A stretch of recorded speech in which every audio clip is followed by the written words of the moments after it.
Owning a boat comes with a number of perks, like being able to fling your favorite fishing rod around. And here's another perk. Geico's boat insurance covers your boat and your belongings. And with specialist support from agents that are as passionate about boating as you are, there's so much value that you'll want to high-five someone. But not while you're holding your fishing rod. That's a prized possession. So hold on tight with both hands and keep it covered through boat insurance. Get more with Geico.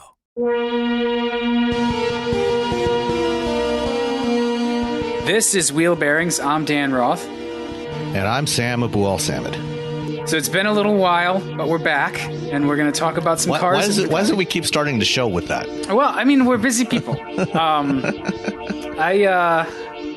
our best. Yeah, I had to go out to Seattle. You've been flying around. You're actually headed out to California after we do this.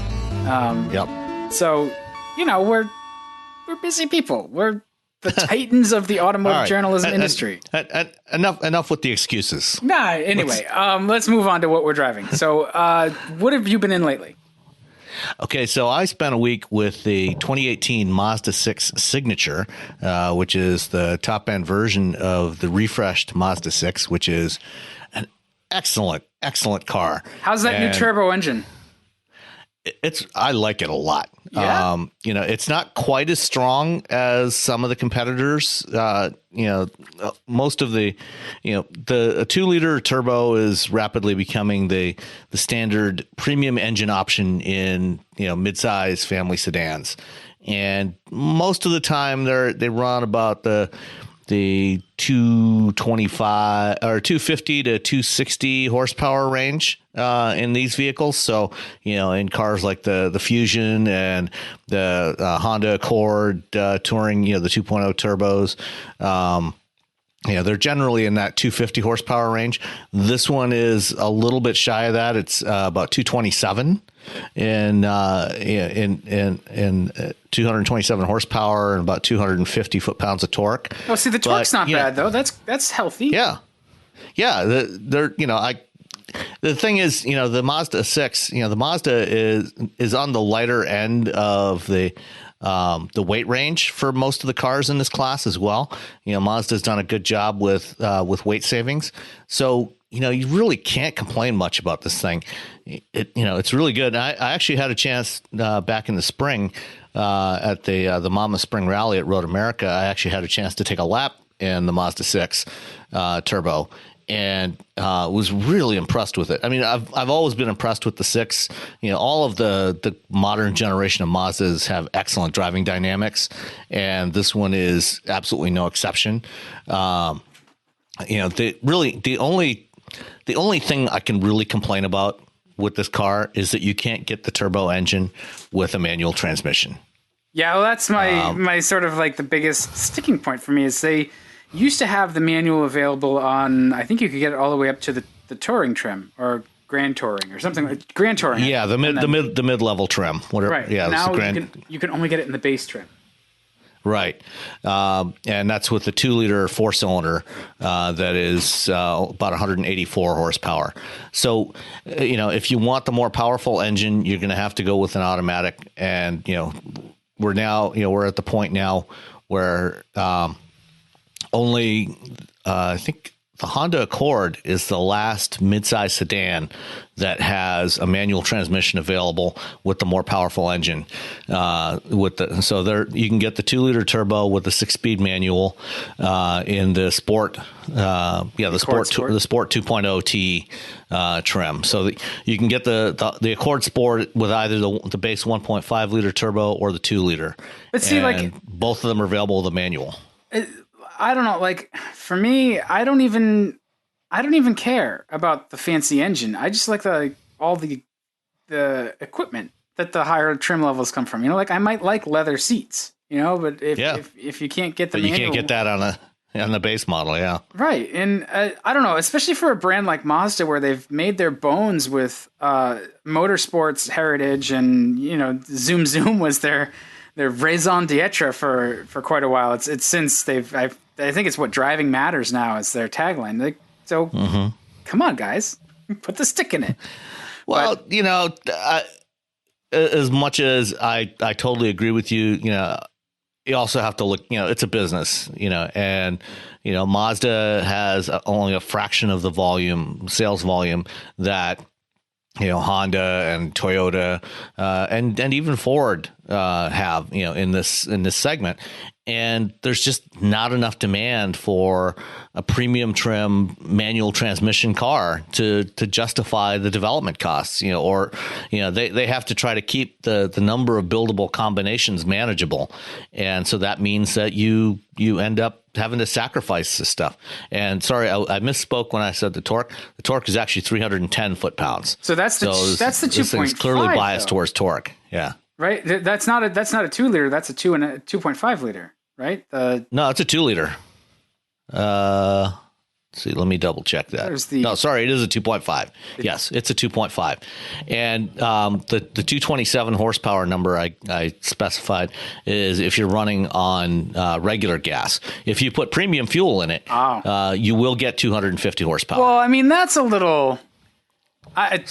Yeah, up to. I see it on their website now, delivering up to 250 horsepower. I mean, that's... You should right. Just so I mean, it'll run fine on regular. Yeah. But if you put in, and this is the case with most of these turbocharged engines, is they're generally, unless they're in a very high performance trim level, or a high performance vehicle, they'll generally run fine on regular gas. They'll just retard the spark and things like that, and make some adjustments in the fuel mixture.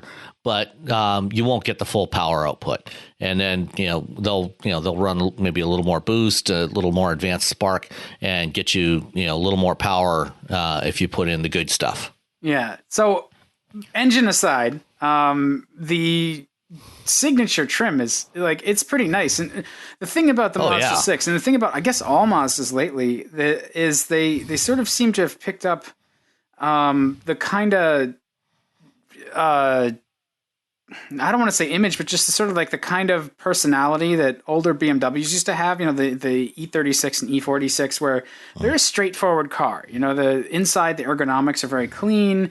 You can get them, with some luxury, like the Signature has leather in a bunch of places and Alcantara, and, it's a nice car too.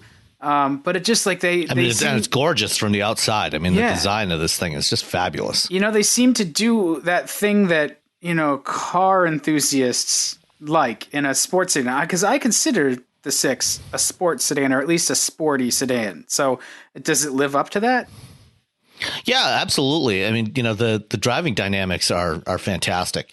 It's for a good size, mid-size front wheel drive sedan. It's really well balanced, and I noticed this when I drove it on the track.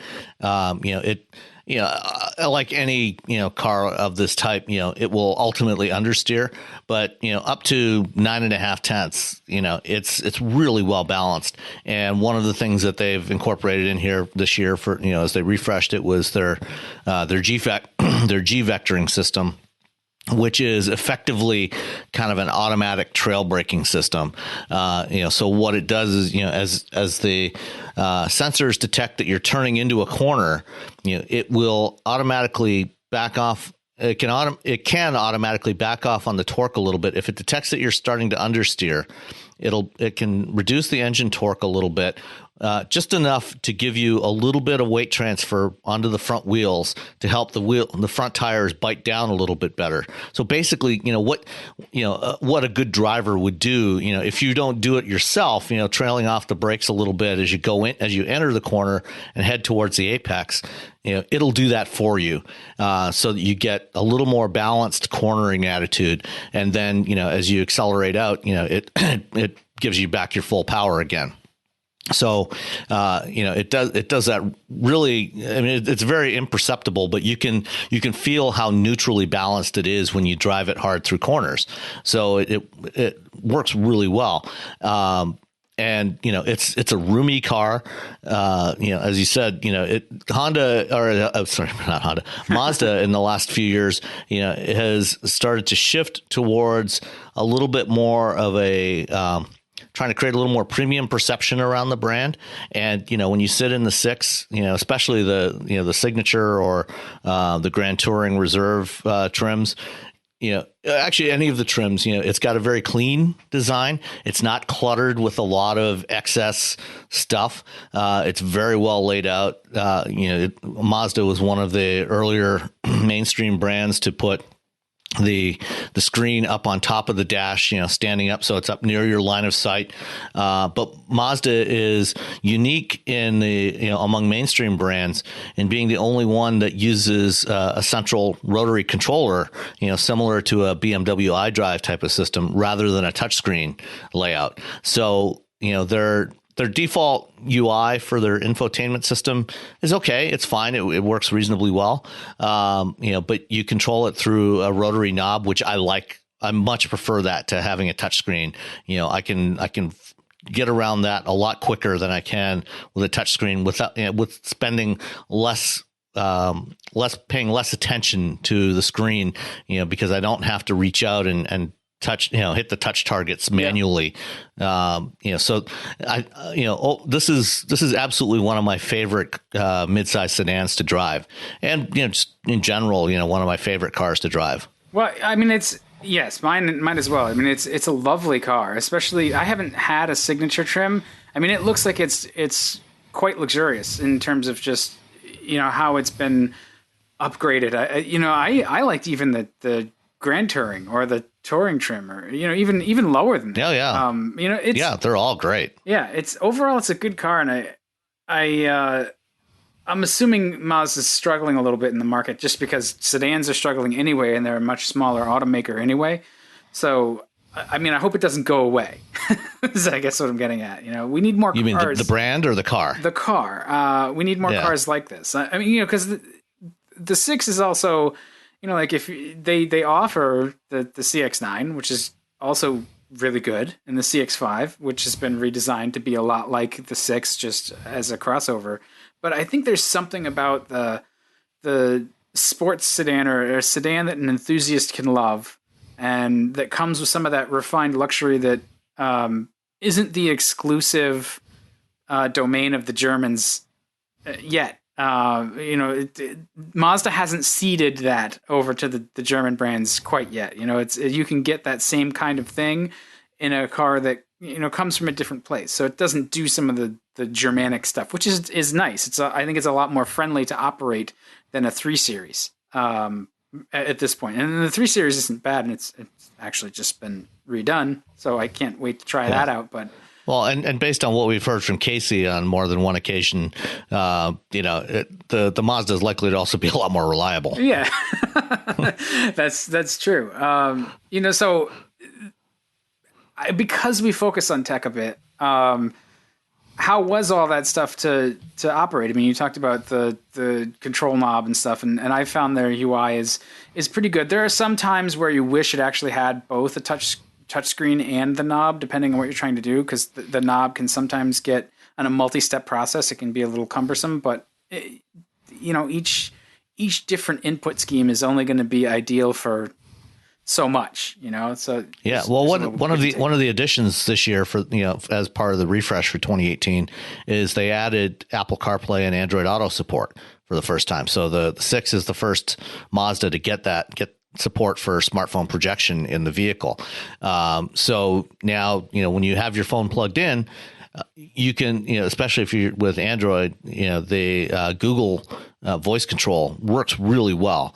And so you can use that to, pull up, to enter navigation destinations. You can also use it to control whatever media you want to play. So if there's a podcast you want to listen to, you can just say, listen to Wheelbearings in Pocket Casts, right? And it'll pull it right up. Yeah, exactly. Absolutely. Or you could also do listen to Wheelbearings in Spotify, because our podcast is on Spotify now. Or if you happen to be using some other podcast player, you can do that as well. So it works. All of that stuff works really well. It's a pretty robust system. And even with the control knob, you can also get around the interface pretty quickly. And I think probably quicker and more reliably than you even can with a touchscreen.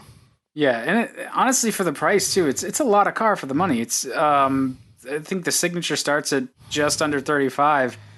Did you have any options and stuff on the sticker, or is it? There aren't really Right. much in the way of options on the Signature, so mine came to, including destination charge, it came to about $36,000. And that's pretty much, with everything that you can get on it. That's a lot of car for the money. I mean, it's not that it's an insubstantial amount of cash, but Yeah, but I mean, you can get get the base Mazda 6 Sport, starting at 23, and if you want to go for a touring or grand touring trim, you can get those in the upper 20s, and you're still, you're going to get most of what you're going to get in this car, for a very reasonable price. So how did the 6-speed auto work with the new engine? Because the automatic is it's not a spring chicken. That transmission has been around for a while. And it's a 6-speed where a lot of other automakers are going to like 7, 8, 9, 10 even speeds. So a 6-speed feels a little quaint these days, but if it works, it works. Did it feel well matched to the engine? And did it play along if you wanted to try to hustle it? Yeah, I mean, one of the advantages to having lots of torque is, that it can fill in for gaps, where you may have fewer ratios, and because it's a turbo direct injected engine, it's got a very wide flat torque curve, so. And from a drivability standpoint, you don't really notice how many gears are there. Yeah. They may be giving up, a little bit in terms of optimal fuel efficiency. But, other than that, from a drivability standpoint, you don't notice it at all. It's great. And when it's the Signature has paddle shifters on the steering wheel as most of the higher end trims of any of these cars do, so you can shift it manually that way if you're so inclined. And I did that on the track, on the street. You don't really need to, you're better off just leave it in automatic mode. But if you put it in sport mode, that tightens everything up a little bit. Shift points are a little bit higher. Throttle response is a little bit better. But other than that, yeah, I couldn't really complain about the transmission at all. Yeah, it sounds like the 6 is just a car that we should remember to recommend to everyone. It's one of those things that a lot of times as auto writers, right, we'll get in trouble if we recommend the cars we actually like to people. We need to find out what they actually, what they want, and then make sure we're giving them a solid what they want or what they need. Well, both, because those aren't necessarily the same thing. But you know what I mean. Somebody will ask you like, well, what's a car that you would buy, and you say, no, you don't want the car that I would buy. What do you want to do? Do you want to get to work reliably? And that's the question. I mean, I assume it's the same with you. Whenever somebody asks me, what they should buy, I usually start peppering them with questions first to try to understand what it is that what their needs and wants are, which more often than not these days ends up being some sort of compact to midsize crossover. But, that's just the reality of it. But I always do try to get people to consider cars like this, or the 3 as well, as another great option if they're after something a little bit smaller, and the only thing that I find unfortunate about the Mazda 6 is that we can't get the wagon here in the U.S. because the wagon Americans is so nice. just won't buy wagons. Yeah. Oh yeah, I love the way the 6 sedan looks, but the wagon is even better. Yeah, and the utility you get out of it is just phenomenal. That's true. That's a shame. And they could make the wagon with the manual, and it would be just great. I guess we just have to move somewhere else. Yep. You can get them in Europe. Yeah, of course. So what about you, Dan? What have you been driving? Yeah, I had a couple of things because of the way my week has gone. So I was in the Pacific Northwest for the first couple of days of the past week, and I managed to weasel my way into a Hyundai Kona, which is fantastic. It's the longest time I've spent with the Kona so far was these couple of days, and I just really, really, really like that car. It's unique. It's easy to drive. It rides and handles with discipline. It's comfortable, even though it's kind of small. I think the biggest piece of feedback that I've seen from other auto writers is that they like the Elantra GT better, but I don't think that those two are the same thing. No, not really. Not really. The Elantra is a little bit bigger, a little roomier. And it's definitely targeted to somebody that wants a car. It's got a lower H point. And within the Hyundai lineup, you've got this gradation. In the sportier vehicles, smaller sporty vehicles, going from the Veloster, as the most low slung version, and then you've got the Elantra GT that's a little bit higher up, a lot of similarity mechanically, but it sits up just a little bit taller, and then you step up again into the Kona, to go another step up, get a little bit higher hip point, and obviously a little higher center of gravity as well. And obviously a very different kind of look to it. What do you think of the design of the Kona? I love it. It's funny because it continues some of that look with the parking lights and just running lamps up above that the Jeep Cherokee started a few years ago and has since abandoned. But it's really successful here. I think it looks really good. And actually, I mean, that look really started with the Nissan Juke. That's true. The Juke was a little weird, but I also love the Juke. It was a lot weird. I like that automakers are willing to try things, even if they're not ultimately 100% successful. I think this goes back to our discussion of design last week. Was either way, if 50% of the people hate it and 50% of the people love it, at least they know what it is, And I like the way the back end of the Kona looks too. It reminds me of some of the hatchbacks that I loved from the early 80s with just that multi-color light panel. I know it's kind of a very in the weeds sort of thing to be talking about, but yeah, it's a well-designed car. I think it really pulls off its look. It has the ability to look rugged and sporty at the same time, which I think is what people want. They don't want to necessarily use any of the ruggedness, but they want it to look like it's there. So some of the plastic, the bare plastic exterior trim and stuff helps it out there. And inside, it's really, really comfortable in the front seat. I thought it might be tight because it's small, but it's not, and there's good cargo area. The back seat is a decent size. That's, I think, where the size starts to come into play is the back seat, the legroom, and cargo space as well. But, for people who want just like not even a runabout, but just an everyday car that's a little different, that has the all-wheel drive. This also had the 1.6 liter turbo, which feels plenty strong. I really like that engine, and it worked really well with its, the rest of the drivetrain. They have a great package here. I don't think that it's really got too many competitors across other brands. I was thinking of the Focus Active, which we're not going to get, that might be sort of the closest kind of analog to it. Maybe you know of some other competitors. Yeah, I think, probably something like the, I'd almost say the Toyota CHR, except the CHR is not available with all-wheel drive or a turbo for that matter. Well, not in this market. I think they do make it, though, right? So they could bring it if they wanted to. Yeah, overseas they do, but not here in the U.S. I'm trying to think what else. See, but I think there's not really much else. Probably maybe the closest thing to this would be like the Jeep Renegade and the Fiat 500X, because they have the 1.4 liter turbo. Yeah, so the Renegade to me is too much. Like the 500X is really friendly too. I like that vehicle a lot. The CHR, having spent time in the CHR, I would pick the Kona above the CHR. Just it's easier to see out of it. I think it's just a little bit more pleasant. It's it's got a better infotainment system, and Hyundai is we continue to shower them with praise. Yeah, well, they're executing really well on the stuff they do, and it's going to be. I drove the Kona, during a media drive here in Detroit back in June. So I've driven, for a couple hours. I've driven the Kona, and I'll have another one later on.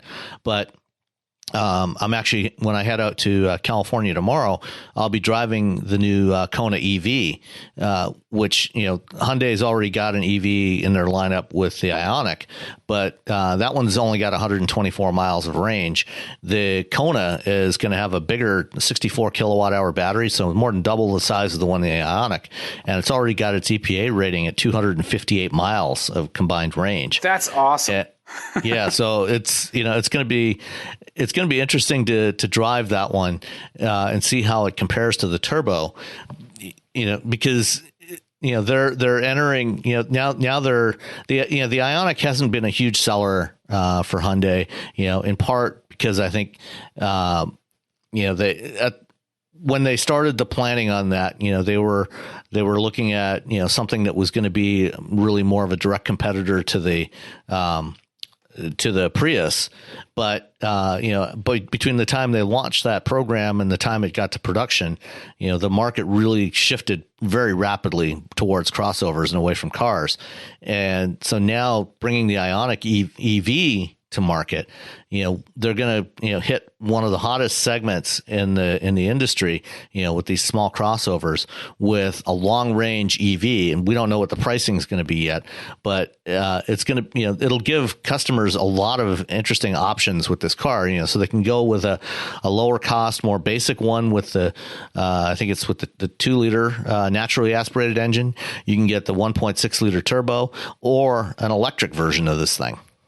Yeah, and so the other little bit of feedback that I saw from fellow auto journalists was that the fuel economy of the 1.6 turbo wasn't as good as they expected. And I didn't have any complaints. It was solidly in the 30s. And with what I was doing anyway, I didn't really have any idea. I mean, it was in a strange place. I was a stranger in a strange land. And I wasn't driving to really actually check fuel economy, so my results aren't really applicable here. But it was solidly in the 30s for what we did, and I didn't think that was out of bounds. But with an EV in the lineup too, you can say, well, if you want more efficiency, like get the electric one. That's going to give you, that's a week plus of driving for the average commute. I know, the average commute is only an average, but still, like that 258 miles of range is a lot. Oh yeah, I mean that's more than a Chevy Bolt, and only the Teslas have a longer range, and they're probably going to be a lot more expensive. Yeah, so if they can bring a Kona EV in under 40, and some of that's going to be the under 40 before the tax incentives, which I don't know how many. How long Hyundai has left with that. Hyundai's got lots of time. They haven't sold that many plugins yet. So yeah. I think they're currently still well under 50,000. I think they're maybe only about 30,000 plug-in sales so far. So, they'll probably have at least a couple more years before they run out of tax credits. So if they can make the car under 40 before the tax credits apply, and the tax credits can bring it down, somewhere near 30 or in the high 20s. I mean, that's the promise that everybody's waiting for with the Tesla Model 3. And if you can do it with the Kona, it starts to actually fulfill that thing that everybody's looking for, right? That an EV dream of an affordable small EV that's put together well, and you can go to your local corner dealership and get. There's a lot of upside there. As long as you live in one of the ZEV states, because that's the only place where they're going to be available. So it won't. At least for now, the Kona EV will apparently not be a 50-state vehicle. It'll only be available in California and the other states that mandate manufacturers to sell a certain number of plug-ins. Yeah. But, really, that's where most of the customers are anyway. Most, even, if you look at GM or Nissan with the Leaf, they're not selling many EVs in those markets outside of those states anyway. So it probably won't make all that much difference. Yeah. Yeah. I continue to be impressed with the Kona. I want to try it for a longer stretch. And in the meantime, too, when I got back from my trip, I got into a new car that feels very old. It's the Toyota Sienna XLE all-wheel drive. nice van, looks really nice on the outside. Inside, though, you swing that door open and you're like, holy crap. This thing has not been updated in a very long time inside, and it shows. The dash and plastics and materials just this. XLE is their top trim, or maybe there's limited. I forget, but this is not a base model vehicle, and it just feels so cheap. It feels very much like 2008 in here, which that's exaggerating a little bit, but. Yeah, I don't know. The Sienna feels to me like it'll be the next one due as Toyota goes through all of their cars. Because as a van, it feels behind the curve. Yeah, well, I mean, both the Chrysler Pacifica and the Honda Odyssey, have gotten redesigns in the last couple of years, so they're fairly fresh. The next oldest one in the segment is the Kia. I can't think of the name. Starts with an S, right? Doesn't it? Yeah. Sedona. The Sedona, yeah. And even that one, you're right, does feel more modern. And I think it is newer than the Sienna is at this point. The Sienna is obviously built on off of an older Toyota platform. So, but on the other hand, one thing about the Sienna that you were driving that is unique in the segment is all-wheel drive. That's true. It's now the only minivan available with all-wheel drive. And that's a plus here in New England where we do get winter, and that's one of the reasons why a lot of folks have chosen crossovers is because they offer that all-wheel drive. That's one of the key defining features of a crossover. Not so much in vans, although the vans always make more sense if you're going to use it as a family vehicle. This thing has two big doors on the side, and they open with, they power themselves open. It has a giant hatch on the back and a huge well for cargo, or the seats fold flat. At least the third row. I don't know if the second row seats do. If you're strapping young kids into booster seats or child seats, it's so much easier to do in a minivan than it is in an SUV or a crossover. Yeah, and it's comfortable. It rides and handles pretty well. I know it's an old platform, but it's fine on the road. You can you can make it work on a back road, and it's you can find the limits, but it's pretty good. And the 3.5 liter V6 that Toyota makes is a freaking rocket. It's got plenty of power. So all of those things Toyota does very well. And so it's mostly like you look at the dashboard and you're like, seriously, this. I swear this car has not been updated since 2010 or 2011 in some basic level. The leather seats are nice and comfortable, and it has high current USB ports sprinkled all about. So functionally, it's very good. It's just now it needs to have that refresher of nicer materials, and the infotainment system is pretty bad. I mean, that's going to still be running an older version, like the original version of Entune, probably. It feels very, very dated, and it's crappy to use, and the display is ugly, and that also needs updating very soon. All right. Before we continue on, I'm hearing some rustling there. Are you wearing a lav mic or something? Yeah, it might be. Yeah. There, is that better? It's probably better.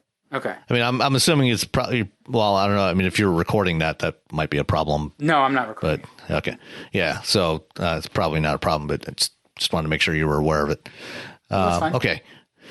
So continuing on, let's get into some of the news of the week. And first up, I think Monday night, I got a call alerting me to, or maybe it was Tuesday night, got a call alerting me to some news that would be coming up on Wednesday morning from GM. And turns out they made a big announcement of a tie-up with Honda for their autonomous vehicle program, and kind of brings together one of the leaders in the space with one of the laggards in the automated driving space. Toyota has not been particularly aggressive in rolling out automated driving technology. They're working on it. They've been doing a lot of development work, but they, in terms of when they were planning to commercialize it, they were not really in any rush to do that. Up until a couple of years ago, they were really not planning to do much with automated driving until the late part of the 2020s. And then 2 years ago, their CEO announced that, no, we're going to pull that up to 2025. And now it looks like it's probably going to be sometime in the early 20s, maybe in the 21, 22 timeframe, with this deal with GM.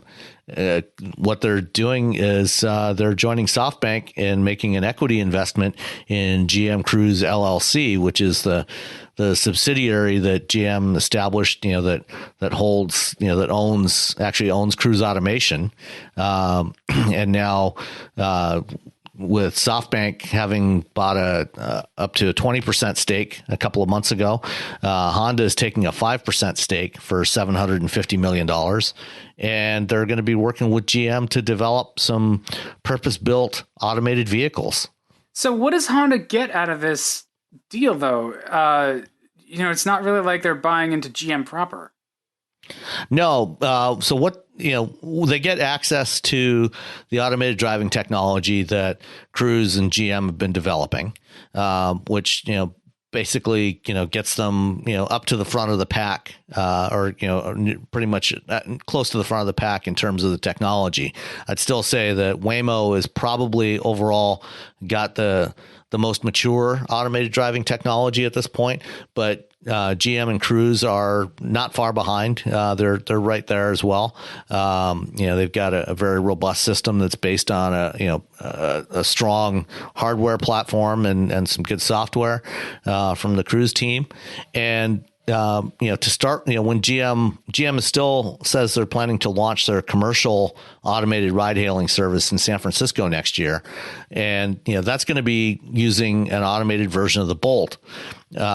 But the thing about we've talked about this in the past, with these as they deploy automated mobility services, the companies doing this stuff really need to maximize the utilization of these vehicles. They need to get them out there, doing stuff that makes money as much of the day as possible. And while the Bolt is a great platform, for the ride hailing part of this, because it's a small footprint, but it's a fairly tall vehicle, so it's pretty easy to get in and out of for passengers. But because of its layout, it's not really very well suited to anything else except carrying passengers. So, it's not going to be a great package delivery vehicle or light cargo vehicle. And, what everybody needs in this space is they need vehicles that are designed for these kind of transportation as a service applications, and that are flexible enough to do a bunch of different things. Like Toyota showed off their e-Pallet concept at CES this year. Ford is developing something like this, for 2021. That's going to be a purpose-built vehicle that can do these different kinds of tasks. And now GM and Honda are going to work together to do a purpose-built vehicle, which will probably, for the first couple of years, GM will be using the Bolt, and then after that, they'll probably transition over to this new vehicle that they're developing with Honda. And because Honda is great at doing packaging for small vehicles, taking small footprint vehicles and getting the most out of them. They can bring that expertise to the table as they work with GM, and they'll get access to GM's automated driving technology. Well, the other thing. Go ahead. I think you're probably going to say the same thing that I was. Well, you go first. But I was just going to say not necessarily going to be pure EV either. Honda brings to the plate its fuel cell technology that's running around right now in the Clarity, right? That they could use that for this new vehicle as well if they feel like it makes sense. Yeah, absolutely. And in fact, part of the reason why this deal came together is because GM and Honda are already working together on both fuel cell and battery technology. So, they have a joint development program for next generation fuel cells, and also a joint venture that is going to manufacture fuel cells here in Michigan at a plant just south of Detroit starting in 2020. So they're actually going to be making fuel cells, the fuel cell systems here in the U.S., and that's at a plant that's about 40 miles away from the Bolt plant, which may well end up being at least one of the manufacturing locations for this purpose-built vehicle. And I wouldn't be surprised if this vehicle that they developed together is available probably in both configurations, both as a battery electric and as a fuel cell vehicle, and can be deployed with either one depending on where they're deploying it. Because these are going to be geofenced vehicles. They're only going to be operating in service and fleet services, in specific areas. So depending on where they are, whatever powertrain makes the most sense in a given location, they could go either way. So I wouldn't be surprised if there is a fuel cell version of this. The other thing I was going to mention is, because these are going to be deployed through service applications, and they're using a service platform that Cruise is developing. Part of what GM has talked about in the past is in order to start to try to make money on this, they want to scale it up as quickly as they can, and that means deploying it to as many locations as they can. Well, GM's got a big presence here in the U.S. They've got a presence in China. Those are their two biggest markets, but there's a lot of other places where GM doesn't have as much of a presence, particularly in Japan. Also in Europe now, and Honda has a significant presence in both of those. Honda's not the biggest player in Europe, but certainly in Japan. They do well in Europe though, right? Yeah, they do. Yeah, they do okay. I mean, they're not as huge as say Toyota or Nissan among the Japanese brands in Europe, but they're doing okay. But at least they have a presence there, which is something that GM no longer has. So between the two of them, they can cover more ground. With deploying these vehicles, deploying the services in those regions. Yeah, well, and I guess the markets too, like you're going to wind up needing to make sure these things get out there, like you said, get out there real fast. And so the markets that might be most receptive to this are not necessarily the US. I think China really tends to adopt technology faster than the US does. But certainly Japan likes to be on the cutting edge too. It always seems to me that the US is, 2 to 7 years behind what's going on in other parts of the globe.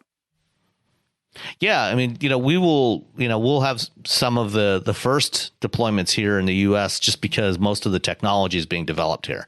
But in terms of where it's really going to start to scale up, we probably won't be the first market where it really starts to get big. That's probably going to be China. But Europe and Japan are also potentially very strong markets for this technology because of, particularly in Europe, you've got the congested cities, and you've got the emphasis on reducing the number of vehicles in cities and reducing emissions. So, the focus on zero emission vehicles in Europe, and also trying to get fewer vehicles on the roads in city centers, in a lot of big European cities, will probably make them more amenable to to having people switch away from driving their own vehicles to using these automated mobility services. Well, but that's the tough part here too, right? Is what are these vehicles actually going to look like and be? How big is it going to be? Is it going to be still a single person or a single rider per trip, or is it going to operate more like a bus or like a carpool? All of those things really play a big role in how many cars are actually adding to the road versus how many wind up getting removed. If we just switch every car that's currently on the road for an EV, we haven't really solved anything. Right. And, for this first vehicle, it's most likely going to be something in like the 4 to 6 passenger range, some sort of electric shuttle vehicle, an urban shuttle vehicle. And based on what we've heard from GM and from Honda, it will probably be a relatively small footprint vehicle. So it's not going to be a huge vehicle, which will make it more suitable for both European and Chinese roads. And because it's going to be in a shared mobility service, the idea is that, each one of these will be utilized more, and can potentially replace multiple individually owned vehicles. So if people adopt these kinds of shared mobility services and get rid of their own cars, each one of these could replace potentially 6 to 10 individually owned cars, and because they're in operation most of the day, they're not sitting around idle. You don't need as much parking space for them. Today, here in the U.S., we have 7 parking spaces for every car in the United States. And a lot of urban centers, as much as 25% of the landmass in city centers is dedicated to parking for cars that are just sitting there doing nothing. Well, and I think is insane. That also exacerbates stuff like heat island effect and things like that. We get just like a big hunk of blacktop absorbing solar rays all day. Right. So, if we can get people to shift over to shared mobility in city centers, you can potentially have fewer vehicles moving more people, and they don't have to use parking spaces, because their fleets, the only time they would really need to be parked is, when they're getting fueled or charged up or, getting cleaned, or, having service. And, we could have those service depots, around the perimeter of the urban centers instead of right in the middle of it. So there's the potential to reduce the need for parking in urban centers, if they're, if the transition does actually happen. It just sounds like there's a lot of very optimistic ifs with all. Yeah, absolutely. There's a lot of unknowns with this stuff. If people are going to adopt it, the pricing has to be right.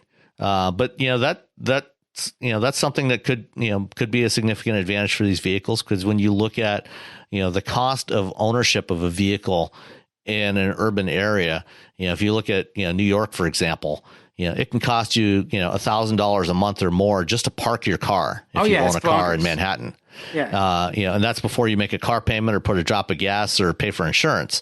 Right. So if you think about what's it going to cost me per mile to use these ride sharing services, these autonomous ride sharing services, it could make a lot more sense economically for people that live in cities or that commute into cities than driving their own vehicles. Well, see, in New York, I don't know that New York's the greatest example, because New York tends to have somewhat robust public transit, but there's a lot of other cities I think that these would really work a lot better in that don't have quite as much public transit, even like LA.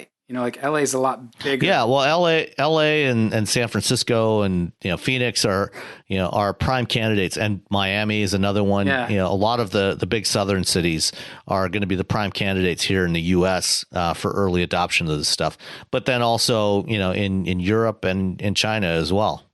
Yeah, well, good. Southern cities, they get more sun, they can use more solar. Yay! What can go wrong? Yeah, no, I mean, it seems like something to keep an eye on. I'll be very curious to see what their actual plan is to make it attractive for people to use the service, and how that works, and whether they work with local governments or some other way to again, try to incentivize people. Because given our druthers, it seems like we'd rather just sit in our 4,000-pound box of metal in a traffic jam. But alone. Yeah, I know. And, and that's, and again, this is potentially why, we'll probably see more faster adoption in other parts of the world than here in the U.S., because you're more likely to, particularly in China, because of the nature of the government there's more likely to be mandates that say, okay, you can't drive your individual vehicles into these areas of the city anymore. They will just say that's, you're going to use these shared services going forward. And, similarly in Europe, it's more likely that you will have, and various parts of the world, there's a lot of cities that have adopted congestion charges, like in London. Right. London's been very successful with that.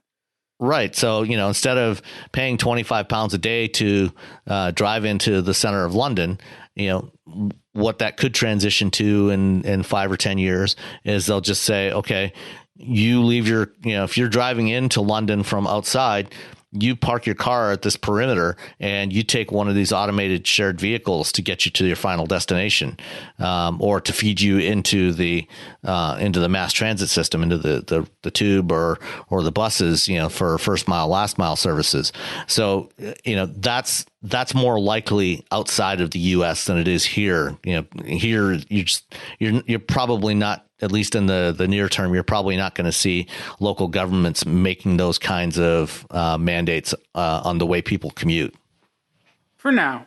I mean, it makes a lot of sense. I would love to have that option, to be able to do transit and then solve that last mile problem too. So good for them. I mean, I think that they can only do better by being together.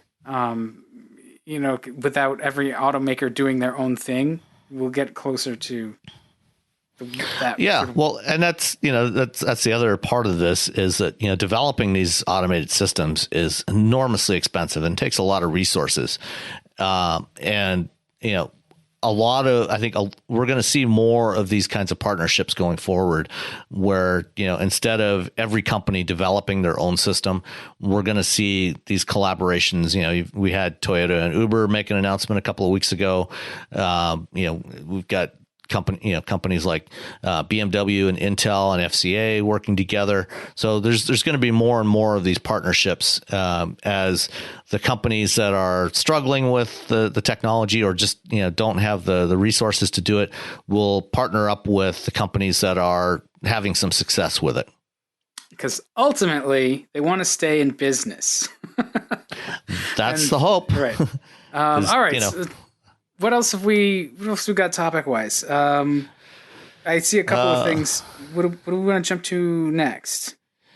Let's see. How about Mercedes killing off some niche models? Oh yeah. That seemed really interesting to me that they've now decided that after 20 years of expanding the model range, they might have too many vehicles. Just look at what they've got in crossovers and SUVs. There's a lot of different flavors, and I think, what is it? They have close to 40 models now. Yeah, something like that. The trend we've seen, like you said, over the last couple of decades has been trying to fill every single white space in the lineup, with something.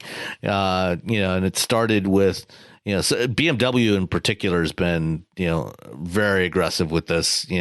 They started, with vehicles like the X6, adapted from the X5 with a sort of a coupe-like body style, then adding, the X4 and the X2 and various grand coupes and right. And 3 Series and 5 Series GTs. Right. And then Mercedes is following along the same lineup, copying every one of those.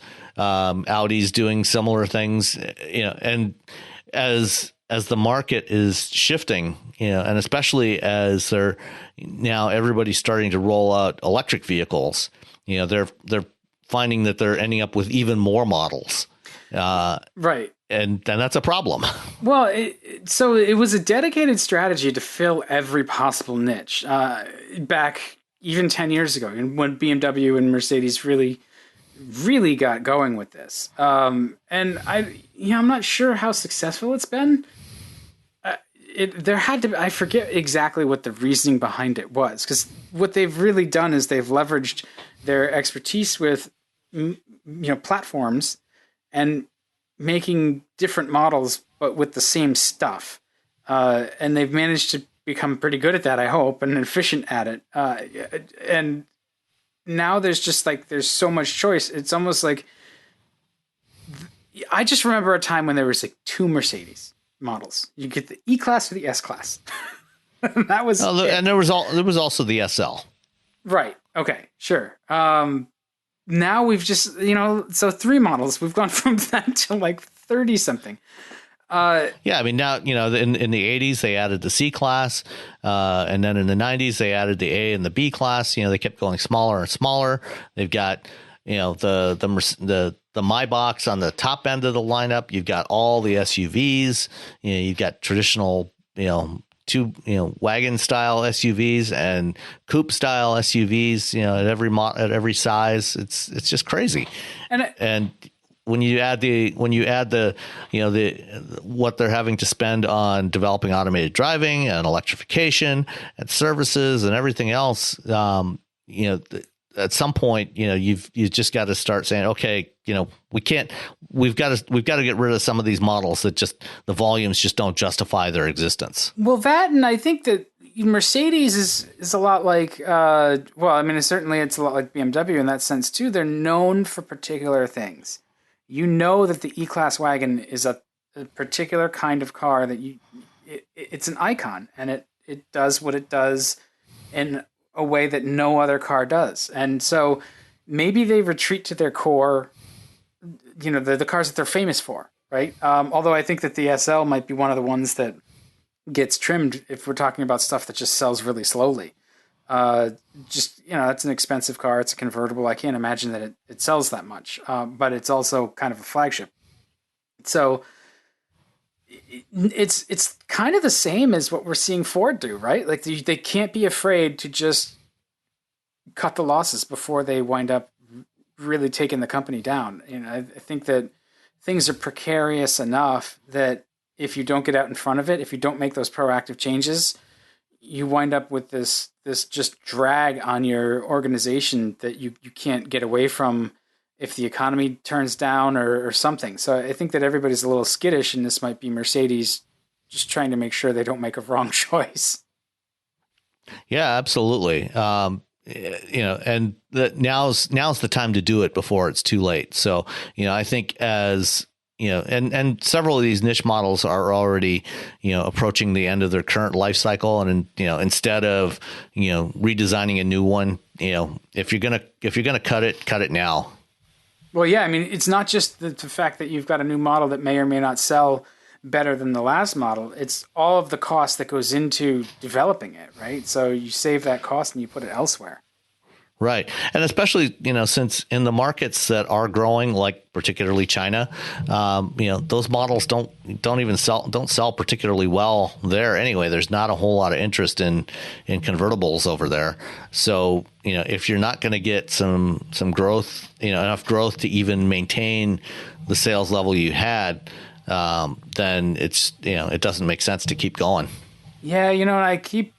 I apologize to anybody who's listening in China. I keep coming at things from a very North American perspective because it happens to be where we are. But I really think that China is going to the wants and needs and tastes of the Chinese market is going to drive especially the premium automakers' actions over the next 10 years. And it already has, too, because those are the ones that they really need that more than any other area of the market, right? Like that's the economy that's going to continue to have the growth and to buy those cars. And they want different stuff than we necessarily do here in the States. And I think that if Mercedes, BMW, and even the higher end brands like Rolls-Royce, for instance, if they can match their offerings to that Chinese market, they're going to do well. They're going to be set up for the future. Versus, I think, always holding the North American market and our volume above everything else. Yep. All right. So let's finish up with one last topic for this week. Yeah, kind of a downer. Yeah, well, it is. But last night I went to a wake here in town for the late Tony Swan, who died last week after a decade-long battle with cancer. Tony was one of those writers. He was 78, and he was one of those writers that, when I first got into cars, I got interested in cars when I was, about 11 or 12, and I started reading Road and Track and Car and Driver and Motor Trend back in those days. Automobile didn't even exist yet at that point. And writers like Tony and Dennis Simonidis and Gene Jennings and David E. Davis and many others were the ones that over the years, they were the ones that inspired my interest in cars and in engineering and, getting into the auto industry. And, it's because of people like Tony that, I've had the career that I've had over the past 30 years. And, particularly over the last decade, the last 12 years since I started writing about cars, I consider myself to be incredibly fortunate to have gotten to know a lot of these people whose work I've read for so many years, and become friends with a lot of these people, and it's been a real honor for me, and over the last couple of years in particular, as Tony's, gone into remission and then, resurgence of the cancer, he's gotten particularly frail. But even despite that, he throughout his career, he was always an avid racer, won multiple SCCA regional championships. He worked at many different publications over the years, and, he kept going right up until the very end, up until just a few weeks ago. He was still working, and in fact, he ran his last race in mid-July, back in May, when he and I drove together to Wisconsin for the Mama Spring Rally. He was saying at that time that, this was probably going to be his last year of racing. And, he kept racing right up until the middle of this summer before he finally, had to hang up his helmet.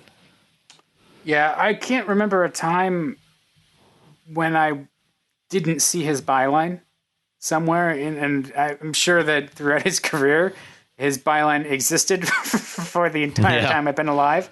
But I mean, he was writing. He was a professional journalist for longer than I've been alive.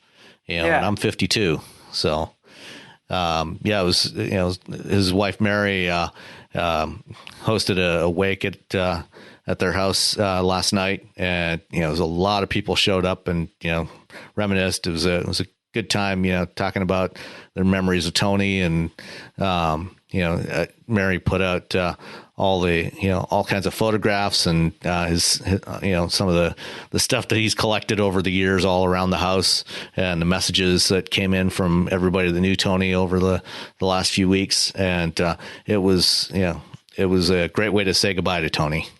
Yeah, this is a small industry. I think maybe not everybody understands that, and it's especially smaller now. But even back in the day, and he certainly came from a time when the magazines had a larger amount of sway with automakers. They hung more on every word that was printed in Car and Driver or Road and Track, or now those automakers feel like they might have other places to get their message out, so they're not quite as quite as concerned about what enthusiast press has to say. But he came from those days of just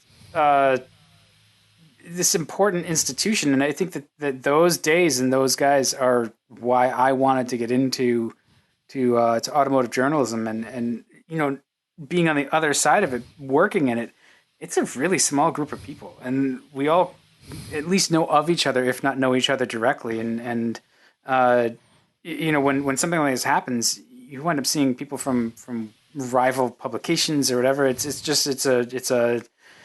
like a Knights at the Round Table kind of thing, Yeah, I mean, if you add up everybody, at least here in the U.S., all the people that do this stuff here, it's not more than a couple of hundred people, and a lot of them are located, here in the Detroit area.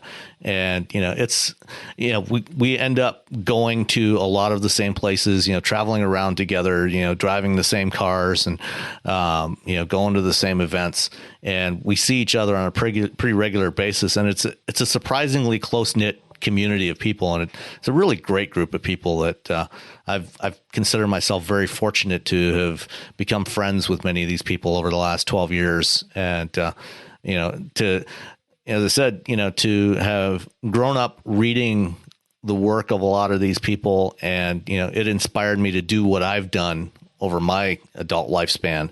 And hopefully maybe, a little bit of what we do, will inspire some others to do something similar in the coming decades. Maybe. I'm not sure that the autonomous mobility provider reviews are going to be quite the same. Yeah, well, that's why we do other stuff too. Yeah. I only hope that I can pass along my my crusty demeanor to somebody else. Oh, I'm sure somebody just as crusty as you will come along. I'm sure. When I recognize, I'm going to realize my days are numbered. So, yeah. I mean, it's always a bummer to lose someone from the community. So, yeah. I hope that now that he's found peace, we can appreciate his legacy. Yep. And then one last thing for this week is we did have an email from Chuck Goolsby. Chuck. And yeah. So Chuck writes, speaking from experience, E-types are not at all scary to drive. In fact, they were light years ahead in terms of ride and handling compared to other cars of the era. Fully independent suspension, race-bred handling and geometry setup, four-wheel disc brakes, and an excellent steering rack. Today, with 6-inch wheels and modern must be 16-inch wheels and modern electrics. Mine has a Hitachi alternator, a Facet solid-state aircraft fuel pump, and a modern optical triggered ignition. It's damn reliable as well. You're both welcome to come take mine for a spin anytime, and it's likely the only car that will fit Dan better than anything else ever built. At 5'11", I'm actually too big for the car. I mean, I'd love to drive an E-Type. I don't think I've actually ever driven one. I certainly I have not. I appreciate the engineering that went into. I'm trying to remember when we said that an E-Type might have been scary. I think it was when we were talking about the electric E-Type when Jaguar announced a few weeks back that they were going to produce a run of or they would be doing customer electric E-Type conversions. Okay, I mean that's a lovely car. They're so pretty, but yeah, I can see how they're not scary in a driver's sense, maybe. And Jaguar had that ride and handling thing that they did so well for so many years, and they still kind of do. I think maybe where the scary part comes in is, when you look at modern cars and you look at the E-Type, especially when you see one in person and you realize how small and how delicate it looks and feels. Certainly, if somebody were ever to hit you while you were driving an E-Type, with a modern vehicle, your chances of survival are probably pretty slim. Yeah, but at least you were doing something you loved. Oh, absolutely. Absolutely. I think, compared to, say, a 911 of the same vintage, it certainly wouldn't have been as scary to drive. No, it's bigger. But it has that. Yeah. I'm trying to think, so the E-Type ran with Corvettes back in the day, right? It was the same kind of, not necessarily. Certainly with the main, in terms of performance, it would have run with like the mainstream Corvettes. It couldn't accelerate like a big block or anything like that. But then again, it could easily outhandle those cars, and it actually probably could have easily, on a road course, it would probably run away from a Corvette of that era. Yeah. But a drag strip, the Corvette would be all over it. Yeah, but it's like a big block Corvette sounds good on paper.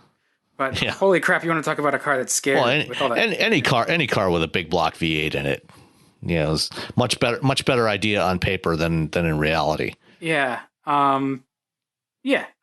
So Chuck, next time, guys, I think he's out in Seattle, so I should have called him. Yeah, he's somewhere in Washington. So next time you're out there, definitely look him up. His message continues on, talking about the E85, 86 BMW Z4, which we also mentioned a few weeks back. It wasn't a Bangle design. It was an Anders Warming design. It was Anders Warming that penned it. And Chuck bought a 2007 Z4M Roadster in 2012 as a midlife crisis, sold my company moment, and he loves it. I bet I never sell it. It's basically a modern E-Type. Big horsepower, naturally aspirated straight six, insane handling, lightweight, minimal roadster, no nav, no digital gigas, just pure driving enjoyment. I also think the design is aged very well. It looks unique and purposeful, and nothing else quite like it on the road. With so many vehicles looking like jelly beans or pickups on steroids, the E85 looks like a spaceship.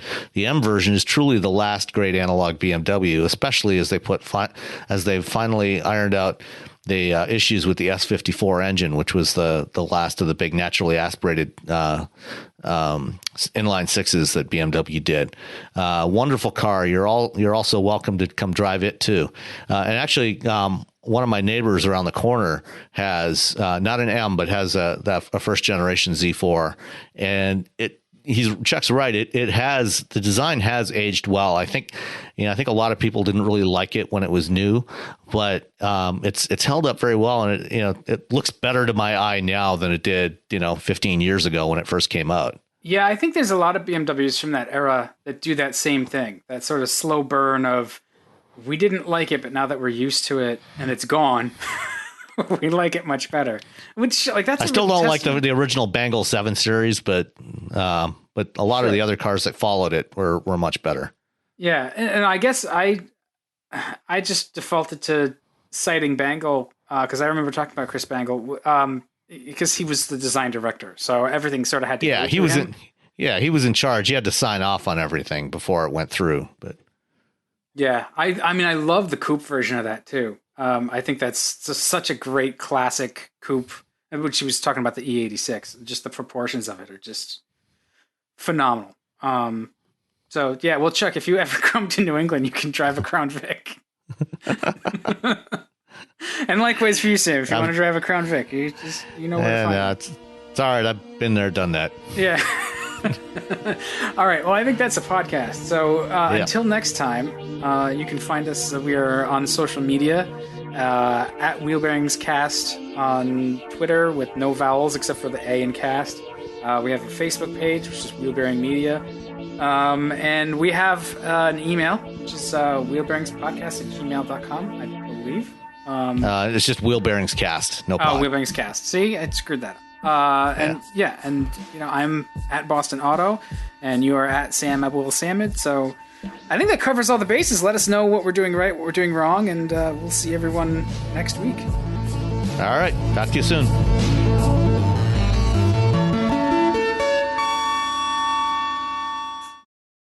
All you homeowners have unique needs. Some feel the need to leave up holiday decorations year-round. Others have the need to use their garage as practice space for their new metal band.